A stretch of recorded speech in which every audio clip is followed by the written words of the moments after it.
Welcome to Luca and Miguel. Enjoy the video. You begin by confirming account ownership. Sign into the Google account on a trusted device now. Once signed in, navigate to Security Settings.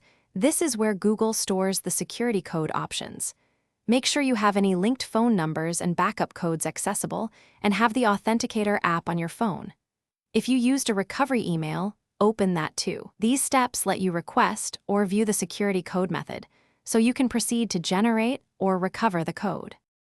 You now move into the middle of the process. Open Google account, select Security, then two-step verification. Here, review each active method, Authenticator app, SMS, backup codes, or security keys, and decide which to use. If you choose the Authenticator, open the app and either scan the QR or enter the setup key. If SMS is active, request a new code sent to your number. Once a method is selected, follow on-screen prompts to verify a test code, so Google confirms the method works. Finish by entering the security code into the prompt. Once accepted, Google confirms the change. If you don't receive a code, immediately try a backup code or your recovery email/phone option. Make sure device time is accurate. Authenticator codes fail if the clock is off, so sync time on your phone.